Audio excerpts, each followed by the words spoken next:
남편이 남긴 낡은 수첩 속에서 저는 편지 한 통을 발견했습니다. 겉봉에는 이렇게 적혀 있었습니다. 정희에게 하지만 열지 말 것. 그 문장을 보는 순간 마음 한구석이 이상하게 흔들렸습니다. 나에게 쓴 편지를 왜 열지 말라 했을까?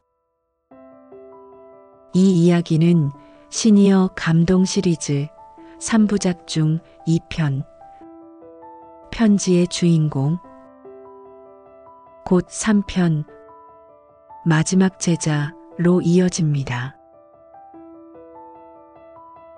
그곳 바닷마을에서의 삶은 조용했고 무엇보다 따뜻했습니다. 바람은 늘 짭조름했고 새벽이면 부엌 창문으로 비집고 들어온 햇살이 하얀 김을 머금은 밥상 위로 내려앉곤 했습니다. 그럴 때면 저는 문득 혼잣말을 하곤 했죠. 이 바람은 여전히 그 사람 냄새 같네. 바다는 매일 달랐습니다. 잔잔하다가도 어느 날은 이유 없이 거칠었죠. 그 변화무쌍한 물결이 꼭 제 마음 같았습니다. 떠나보낸 사람을 그리워하면서도 그리움이 익숙해져 버린 나날들. 그 속에서 살아가는 건 슬픔이 아니라 어쩌면 버텨낸다는 또 다른 이름이었는지도 모릅니다. 아침이면 늘 문의 교실로 향했습니다. 낡은 운동화 끈을 단단히 묶고 손에는 연필 대신 희망을 쥔 듯한 마음으로요. 칠판 앞에 앉아 가, 나, 다를 따라 쓰는 순간 삶의 무게가 잠시 내려앉는 것 같았습니다. 글씨를 쓰며 배운 건 단순히 글자가 아니었습니다. 기다림이란 단어를 천천히 써내려갈 땐 마치 잊고 있던 젊은 날의 제가 다시 눈을 뜨는 듯 했죠. 할머니, 글씨 또 배워요? 점심 무렵이면 동네 아이들이 밭두렁 끝에서 손을 흔들며 묻곤 했습니다. 그 아이들의 웃음소리는 파도보다 밝고 햇살보다 따뜻했습니다. 그 손을 잡을 때마다 세상은 다시 살아 있었습니다. 아이들의 맑은 눈동자 속에서 저는 제 젊은 날을 보았고 그 시절 남편이 처음 제 이름을 불러주던 그 목소리까지 들려오는 듯 했습니다. 하지만 해가 지면 바다는 다른 얼굴을 했습니다. 마을이 잠들고 파도 소리만 남을 때 저는 늘 책상 서랍 깊은 곳에서 낡은 수첩을 꺼내 들었습니다. 그 표지는 이미 닳아 글씨가 거의 지워져 있었고 모서리마다 그가 손으로 여러 번 넘긴 흔적이 남아 있었습니다. 그 안엔 그의 일기와 한 통의 편지가 들어 있었습니다.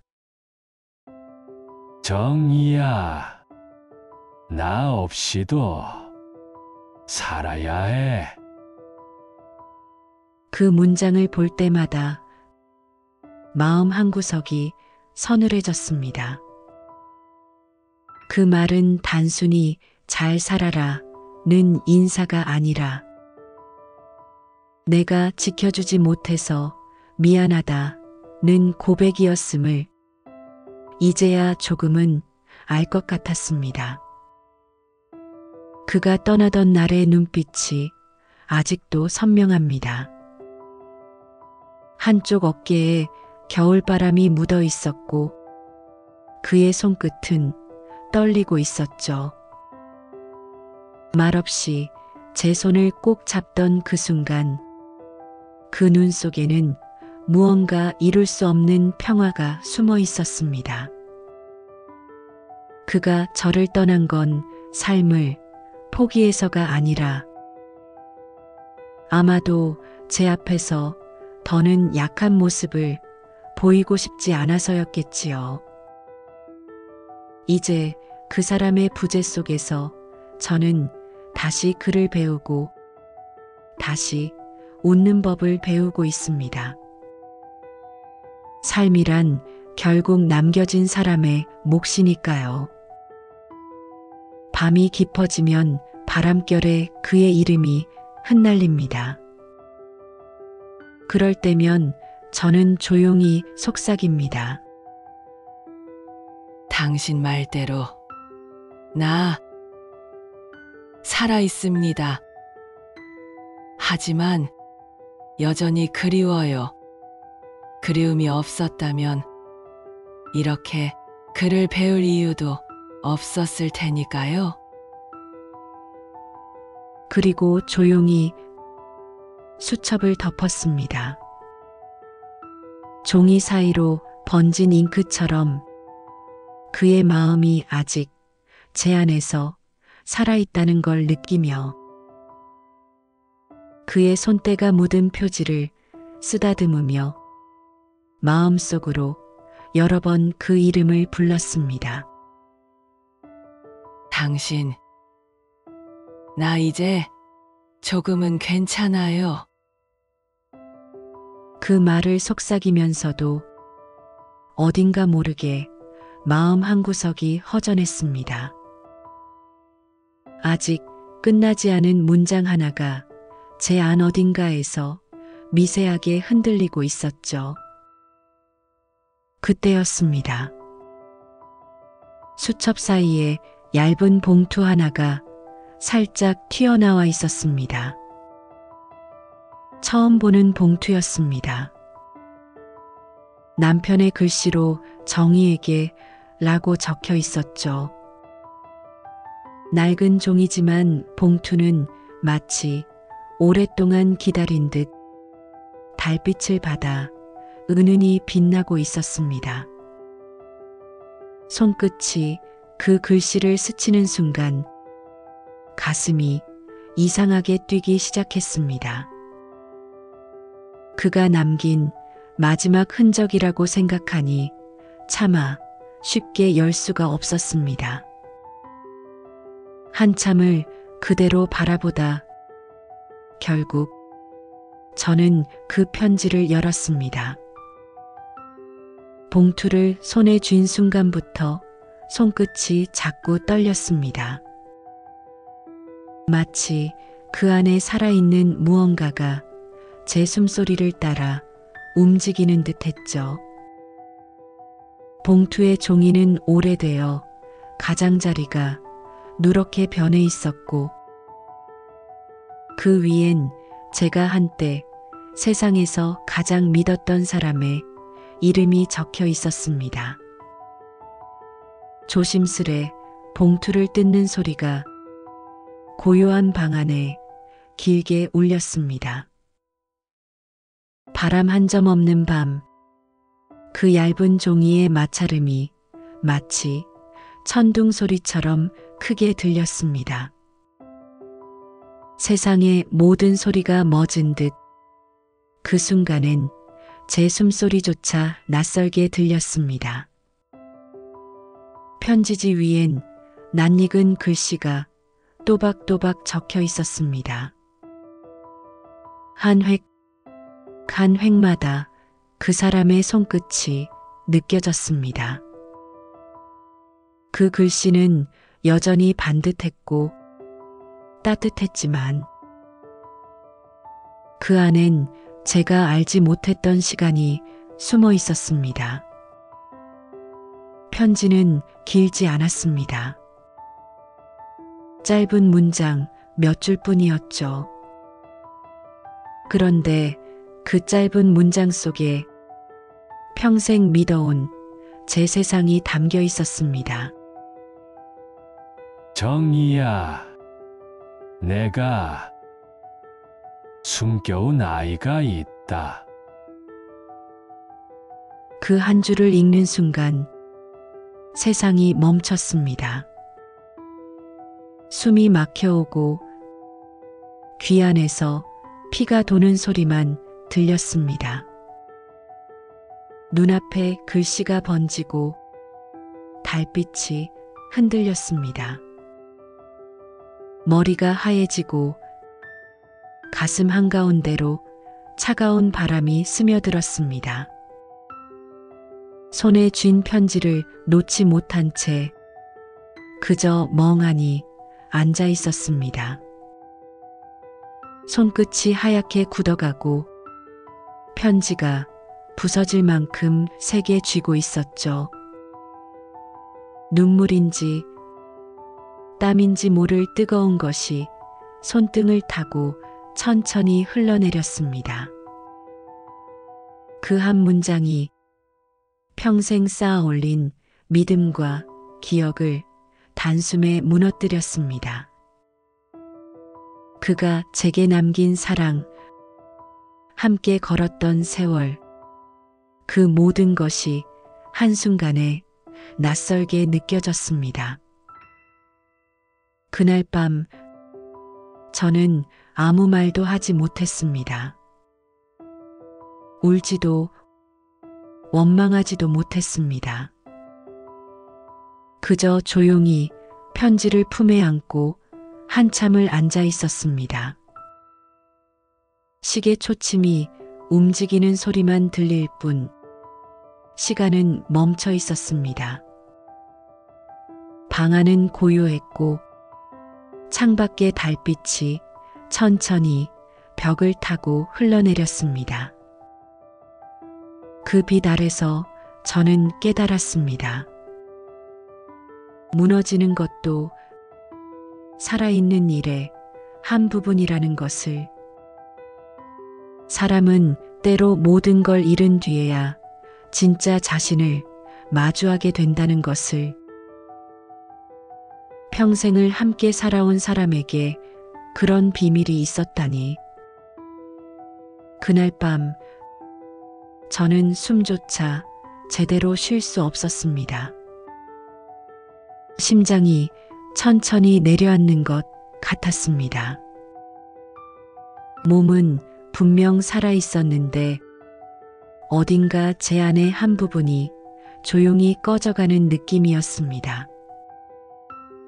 방 안의 공기가 무겁게 가라앉았고 벽에 걸린 시계 초침 소리가 유난히 크게 들렸습니다. 그 소리 하나하나가 제 심장을 쿡쿡 찔렀습니다. 눈을 감아도 귀를 막아도 편지의 그 문장이 머릿속에서 사라지지 않았습니다. 정이야, 내가 숨겨온 아이가 있다. 그 글씨가 마치 제 눈앞에서 살아 움직이는 듯 했습니다. 글자마다 그 사람의 숨결이 섞여 있었고 그 숨결이 이제는 낯설고 차가운 공기로 변해 제 가슴 속을 천천히 파고들었습니다. 설마 그럴 리가. 몇 번을 속으로 되뇌었지만 그 문장은 아무리 지워보려 해도 사라지지 않았습니다. 손끝이 떨리고 종이가 손바닥에 파고들었습니다. 눈물이 아니라 피가 나오는 기분이었습니다. 편지의 마지막 줄에는 작은 글씨로 주소와 이름이 적혀 있었습니다. 서울 은평구 응암동 윤지. 그 순간 손끝이 얼음처럼 식어버렸습니다. 그 주소가 너무도 구체적이어서 이건 단순한 착각이나 헛된 죄책감이 아니라는 걸 본능적으로 알 수 있었습니다. 남편이 남긴 문장은 변명도 상상도 아닌 진짜 현실이었습니다. 그 아이의 이름 윤지. 그 나이는 제 큰딸보다 2살 어렸습니다. 그 사실을 깨닫는 순간 제 가슴 어딘가에서 무언가가 뚝 하고 끊어졌습니다. 심장이 아니라 제 존재의 줄이 끊어지는 느낌이었습니다.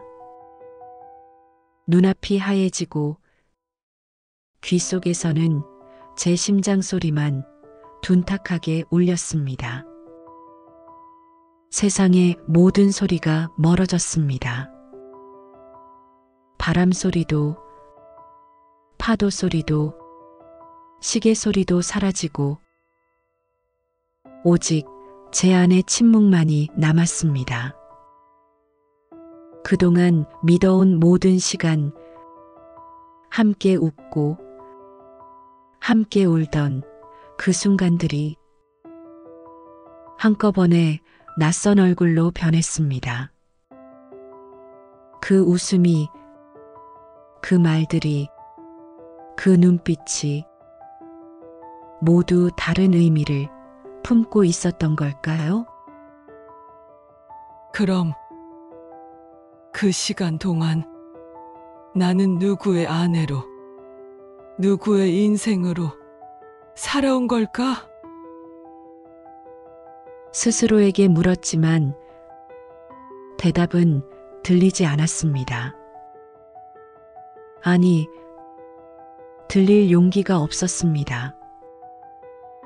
그 어떤 말로도 이 공허를 덮을 수 없을 것 같았습니다. 남편의 손끝이 닿았던 그 편지는 이제 따뜻하지 않았습니다. 그 종이 위에는 더 이상 사랑의 온기가 없었습니다.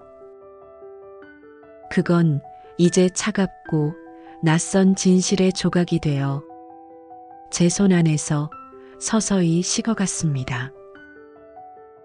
달빛이 창문으로 스며들며 편지 위의 글씨를 희미하게 비쳤습니다. 그 빛이 흔들릴 때마다 글씨가 마치 숨을 쉬는 듯 떨렸습니다. 그 떨림이 제 마음 같았습니다. 믿음이 부서지고 기억이 무너지는 그 진동. 그날 밤 저는 한참 동안 그 편지를 손에 쥔 채 꼼짝도 하지 못했습니다. 시간은 흘렀지만 아무것도 변하지 않았습니다. 세상은 그대로인데 제 안의 세상만 완전히 무너져 있었습니다. 그 순간 제 삶의 절반이 다른 그림자 속에 있었다는 사실을 비로소 깨달았습니다. 그 깨달음은 잔인했지만 피할 수도 부정할 수도 없었습니다. 그때 저는 처음으로 알았습니다. 사랑은 때때로 진실보다 더 잔인한 거짓을 품을 수도 있다는 것을, 그리고 그 거짓을 품고도 여전히 사랑했던 자신이 더 두려운 존재라는 것을. 제 마음속에 한 여자가 천천히 깨어나고 있었습니다. 남의 그림자에 가려 살아온 세월을 뒤로하고 이제는 자신만의 이름으로 살아야 할 시간. 그렇게 무너짐 속에서만 배울 수 있는 진짜 용서의 시간이 조용히 시작되고 있었습니다. 며칠을 고민하다가 저는 결국 서울행 버스에 올랐습니다. 떠날 결심을 하기까지 수없이 수첩을 열었다 덮었고 밤마다 그 편지를 다시 읽었습니다. 결국 그 종이 한 장이 제 인생의 모든 길을 바꿔놓았다는 걸 인정할 수밖에 없었습니다. 버스가 출발하자 바퀴 아래로 바다가 천천히 멀어졌습니다. 유리창에 비친 제 얼굴이 흔들렸습니다. 그 안의 사람은 더 이상 예전의 제가 아니었습니다. 정말 가야 할까? 창가에 머리를 기대며 몇 번을 되뇌었습니다. 하지만 돌아갈 수는 없었습니다. 확인하지 않으면 앞으로 단 한 발자국도 내딛지 못할 것 같았습니다. 버스는 몇 시간을 달려 서울로 들어섰습니다. 회색빛 건물들이 빽빽하게 서 있었고 도로 위엔 차와 사람의 소리가 얽혀 있었습니다. 그 소음이 낯설었습니다. 마치 오랜 세월을 건너온 다른 세상 같았죠. 손에 쥔 봉투 속 주소는 이미 구겨져 있었지만 그 종이만이 제 발길을 이끌고 있었습니다. 지하철역을 지나 골목으로 접어들자 공기가 달라졌습니다. 낡은 벽돌 담장, 희미하게 지워진 간판들, 오래된 삶의 냄새가 묻은 거리. 그 길 끝에서 작은 간판 하나가 제 시선을 멈춰 세웠습니다. 윤지 베이커리. 편지에 적힌 그 주소 그대로였습니다. 심장이 쿵 하고 한 번 크게 뛰었습니다. 그 소리가 온몸으로 울려 퍼졌습니다. 문을 밀고 들어서자 따뜻한 빵 냄새가 코끝을 감쌌습니다. 오븐의 열기가 얼굴에 닿자 손끝이 미세하게 떨렸습니다. 계산대 뒤엔 한 여인이 서 있었습니다. 흰 앞치마가 밀가루로 희미하게 얼룩져 있었고 그녀의 머리카락엔 햇빛이 잔잔히 비쳤습니다. 혹시 윤지 씨인가요? 제 목소리가 떨렸습니다. 그녀는 고개를 천천히 들었습니다. 그 순간 우리의 시선이 맞닿았습니다. 그녀의 눈에는 놀람보다 먼저 어딘가 오래 묵은 슬픔이 스쳐 지나갔습니다.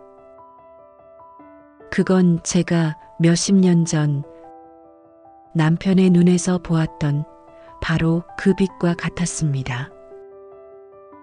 피할 수도 모른 척할 수도 없는 운명의 장광처럼 느껴졌습니다. 잠시 아무 말도 없이 마주 섰습니다. 그녀가 조용히 숨을 고르더니 고개를 살짝 숙이며 아주 낮은 목소리로 말했습니다. 어머니세요? 그 한마디가 공기 중을 천천히 가르며 제 가슴 깊숙이 파고들었습니다. 심장이 멎는 줄 알았습니다. 다리에 힘이 풀리고 몸이 그대로 무너질 것 같았습니다. 눈앞의 세상이 흐릿해졌습니다. 그녀의 얼굴이 물속에 잠긴 듯 흔들렸습니다. 아니, 아마도 제 눈물이 세상을 흐려놓은 걸 겁니다. 그 순간 저는 깨달았습니다. 남편의 침묵이 단순한 죄책감이 아니었다는 걸. 그의 말 한마디 한마디 속에 이날을 두려워했던 시간이 숨어 있었다는 걸. 그리고 이제 그의 진실이 제 앞에서 따뜻한 빵 냄새와 함께 숨쉬고 있었습니다. 윤지는 이미 모든 걸 알고 있었습니다. 그녀는 잠시 고개를 숙인 채 손끝으로 앞치마 자락을 꼭 쥐고 있었습니다. 그 작은 손의 떨림이 제가 맞이할 진실의 무게를 미리 알려주는 듯 했습니다. 조용히 아주 낮은 목소리로 그녀가 말했습니다. 아버지가 병상에서 마지막으로 제게 남긴 말이 있어요. 그녀의 목소리는 떨리지 않았지만 그 안엔 오래 참아온 울음이 스며 있었습니다. 저는 숨을 고르며 그녀의 입술에서 나올 다음 말을 기다렸습니다. 세상의 모든 소리가 멎고 오직 우리의 숨결만이 공기 속에서 엉켜 있었습니다. 아버지는 이렇게 말씀하셨어요. 너희 어머니를 만났을 때 나는 이미 정희에게 마음을 주었지만 그땐 사랑보다 외로움이 더 컸던 것 같아. 정희는 그런 나를 끝까지 믿어줬는데 내가 너무 약해서 그 믿음을 지켜주지 못했다. 그 말을 듣는 순간 가슴 한가운데가 조용히 무너졌습니다.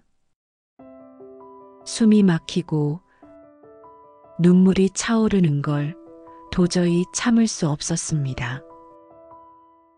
입술을 깨물며 억눌렀지만 결국 눈물이 한 줄, 두 줄, 볼을 타고 흘러내렸습니다. 그 눈물은 단순한 슬픔이 아니었습니다. 분노보다 먼저 찾아온 건 이해였습니다. 이해라는 이름의 눈물이 제 마음속 오래된 상처들을 천천히 적셨습니다. 그동안 미워하고 싶었던 모든 감정들이 그 한마디에 녹아내렸습니다. 남편의 나약함도 그 여인의 존재도 이제는 원망보다는 슬픔으로만 남았습니다. 그도 결국 사랑을 지키지 못한 한 인간이었을 뿐이었습니다. 윤지는 제 앞에서 고개를 숙인 채 작게 미소를 지었습니다. 그 미소엔 용서받고 싶다는 간절함보다 마침내 진실을 함께 나누었다는 안도감이 스며 있었습니다. 그녀는 조심스레 작은 빵 하나를 제게 내밀었습니다. 아버지는 매주 이 빵을 사러 오셨어요. 엄마가 좋아하셨다고 하면서요. 그 빵은 따뜻했습니다. 막 구운 듯 부드럽고 향긋했습니다. 손에 닿자마자 그 온기가 심장까지 전해졌습니다. 그 온기 속에서 저는 한 남자의 지난 생과 한 여자의 침묵과 그리고 이 순간의 모든 인연이 조용히 하나로 이어지는 걸 느꼈습니다.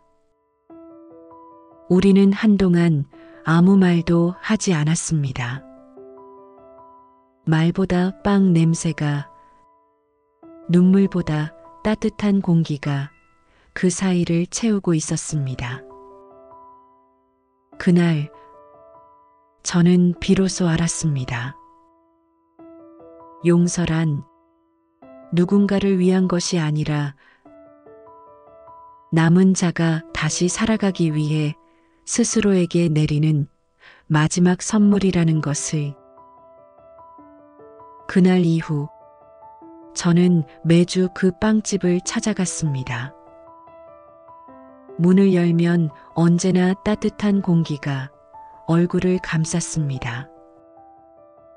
갓 구운 식빵 냄새와 버터 향이 뒤섞여 마치 오래된 기억 속으로 천천히 걸어 들어가는 기분이었습니다. 윤지는 문 앞까지 나와 저를 맞이했습니다. 어머니, 오셨어요?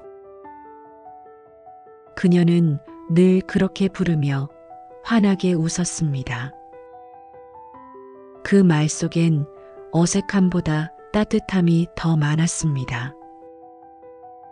처음엔 그 부름이 낯설었지만 이제는 그 한마디에 마음이 편히 놓였습니다.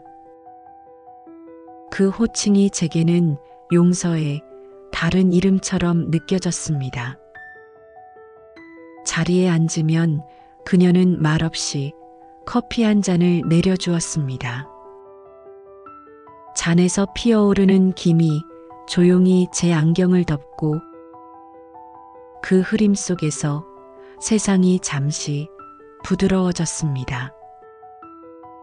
가게 안은 커피 향과 빵 냄새로 가득 차 그 어떤 위로의 말보다 포근했습니다. 우리는 처음엔 오래된 친구처럼 조심스레 서로의 이야기를 꺼냈습니다. 그녀는 아버지의 마지막 날들을 조용히 들려주었습니다. 병실에 앉아 함께 있던 시간들, 그가 얼마나 후회했고 또 얼마나 제 이름을 불렀는지에 대해 말했습니다. 저는 그 이야기를 들으며 젊은 날의 제 기억을 하나씩 꺼내 놓았습니다. 말 한마디, 눈빛 하나에 묘한 닮음이 느껴졌습니다. 그동안 서로가 모르는 세월이 너무 길었지만 이상하게도 마음은 금세 가까워졌습니다. 서로의 말이 끝날 때마다 짧은 침묵이 흘렀습니다. 하지만 그 침묵마저 따뜻했습니다. 그건 말보다 깊은 이해의 시간, 상처가 말없이 아물어가는 순간이었습니다. 사람이란 숨기며 사는 게 아니라 견디며 사는 거구나. 윤지가 조용히 그렇게 말했습니다. 그 한마디가 제 가슴을 울렸습니다. 그녀의 목소리에는 남편이 끝내 꺼내지 못했던 마음의 무게가 담겨 있었습니다. 그날 이후 그녀는 제게 남편의 또 다른 기억이 되었고 저는 그녀에게 세상에 남은 어머니의 온기가 되었습니다.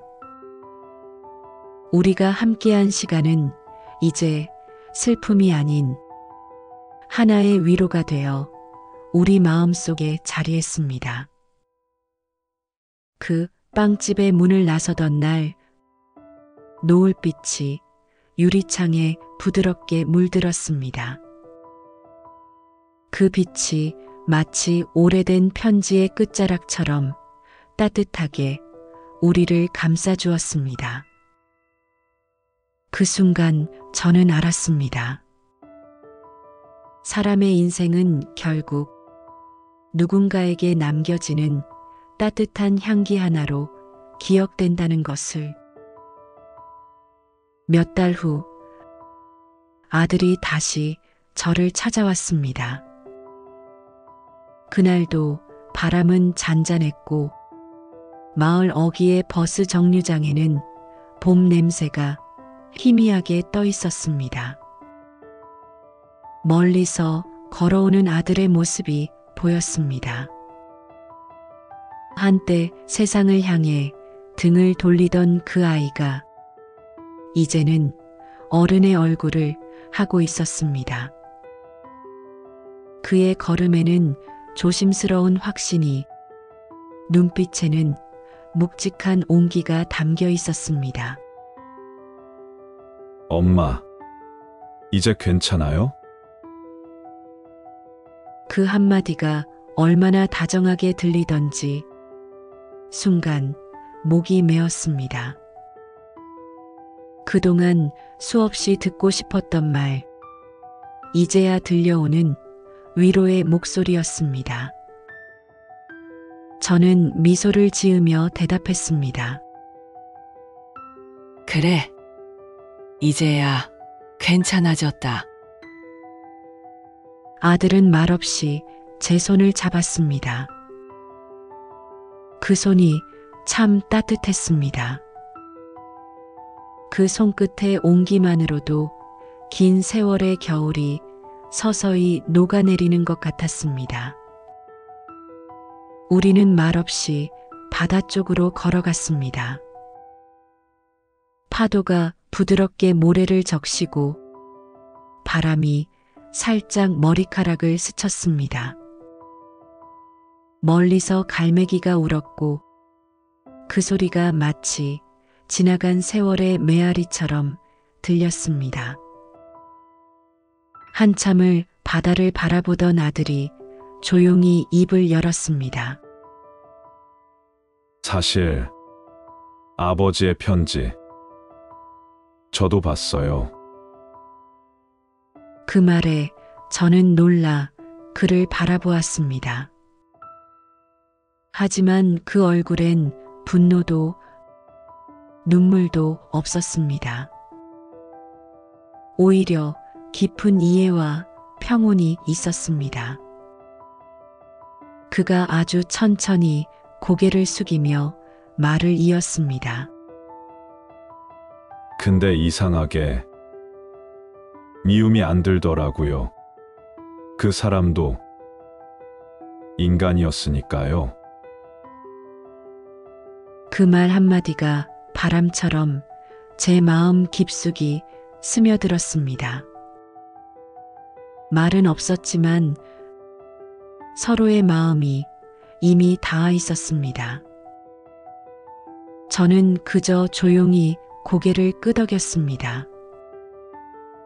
그 순간 가슴 깊은 곳에서 따뜻한 무언가가 번져왔습니다. 그건 단순한 위로나 눈물이 아니었습니다. 오랜 시간 묻혀있던 상처 위로 빛이 천천히 내려앉는 감각이었습니다. 바람이 살짝 불어와 제 눈가를 스쳤습니다. 저녁 햇살이 바다 위로 부서지고 있었습니다.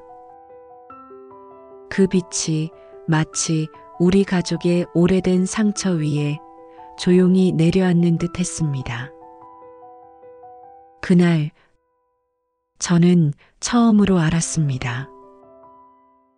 가족 안에서의 진짜 용서란 누군가를 잊는 게 아니라 그 사람의 약함까지도 함께 품는 일이라는 걸요. 그리고 그 용서의 순간 비로소 제 마음 속에서도 한 시대가 조용히 저물고 있음을 느꼈습니다.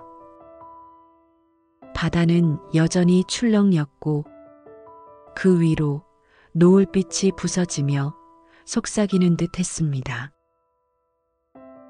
이제 됐어. 정희야, 너는 끝까지 사랑했구나. 그날의 바람과 빛, 그리고 그 말이 오랫동안 제 마음에 머물렀습니다. 지금도 저는 매일 아침 작은 빵집에서 윤지와 함께 일합니다. 아침 햇살이 유리창을 비출 때면 막 구운 빵의 고소한 냄새가 가게 안을 가득 채웁니다. 아이들이 학교 가는 길에 들러 빵 냄새가 너무 좋아요. 하고 웃으면 윤지와 저는 그 아이들 손에 작은 빵을 하나씩 쥐어줍니다.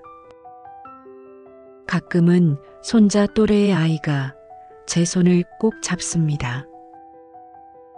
그 따뜻한 손끝에서 이제는 사라졌다고 믿었던 희망이 다시 느껴집니다. 그럴 때마다 생각합니다. 인생의 진실은 우리가 감추려 했던 곳에서 피어난다. 저는 이제 누군가의 어머니이자 누군가의 용서로 살아가고 있습니다. 용서란 누군가를 위한 일이 아니라 결국 나 자신에게 건네는 마지막 선물임을 이제야 알았습니다. 여러분이라면 평생의 비밀을 마주했을 때 용서할 수 있을까요? 당신의 그 한마디가 다른 누군가의 마음에도 따뜻한 바람이 되어 스며들 거예요. 이 이야기는 시니어 감동 시리즈 3부작 중 2편 편지의 주인공, 곧 3편 마지막 제자로 이어집니다. 오늘도 끝까지 함께 해주셔서 진심으로 감사합니다. 여러분의 작은 관심 하나가 이 이야기를 더 멀리 퍼지게 만듭니다. 영상이 마음에 닿았다면 좋아요 한 번으로 마음을 전해주세요. 그리고 구독과 알림 설정으로 다음 이야기에도 꼭 함께 해주세요. 여러분의 댓글 하나가 또 다른 누군가의 위로가 됩니다. 오늘도 여러분의 하루가 따뜻하길 바랍니다. 감사합니다.